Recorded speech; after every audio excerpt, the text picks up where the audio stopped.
So we're back with more electrical problems. This time the inverter is pulling too much current maybe, even when it is in idle. So we're going to do some extra testing, working with Victron tech support, and try to isolate where this is drawing some extra power.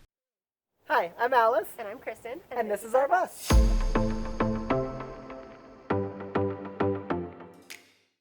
So to start, I'm going to isolate everything out. So I'm going to turn off the solar, the vehicle charger, the 110 circuits go to off, and then I'm going to pull all the 12 volt fuses out, and then inverter off.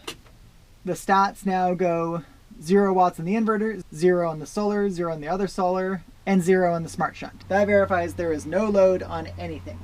The ammeter is reading at 0.07 amps, so I'm going to turn the inverter on. It says 2.3 amps.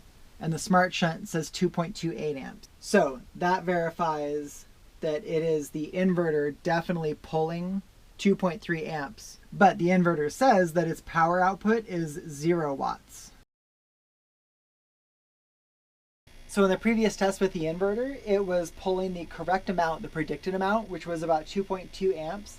That was when it was not making sound. So first I'll turn it off. And then the tablet says on the smart shunt that it goes to 0 amps as predicted, so there's nothing else drawing any draw. I'll turn it back on and it'll start making the sound, and the current draw is 6 amps. So it is now drawing 2.5 times what the spec says it is. So when it makes the noise, there's definitely something wrong with this inverter. The inverter started making worse sounds now, so listen to this.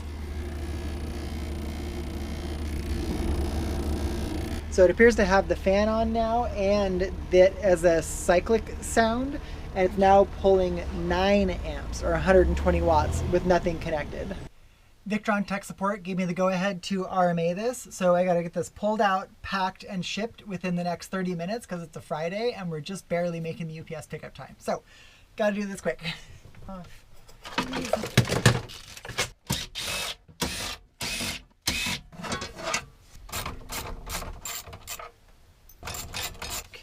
This should read with 0 volts and 0, okay. Then, tight. How is this held on? Oh, damn it.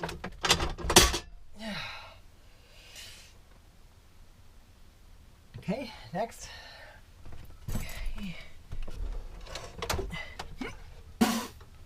Okay. This back on, and then take pictures before we send it.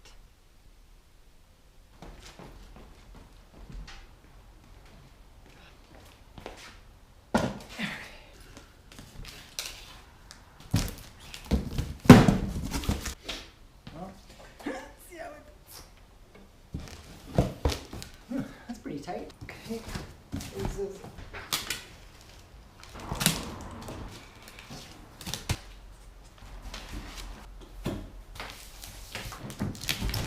Okay, let's go. So we got it into UPS. It is out the door on the way. We were aiming to get there by 3:30 because that's when we thought the cutoff was. But as we pulled into there, the UPS truck was leaving.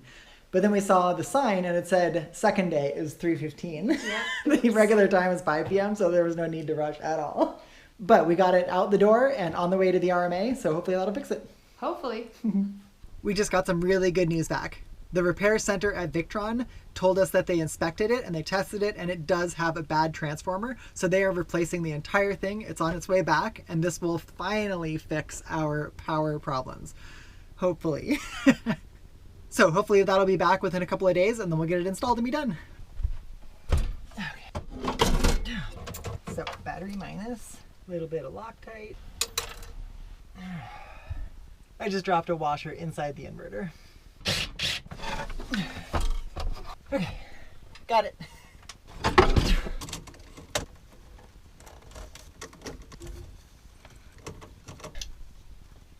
Next is the monitoring.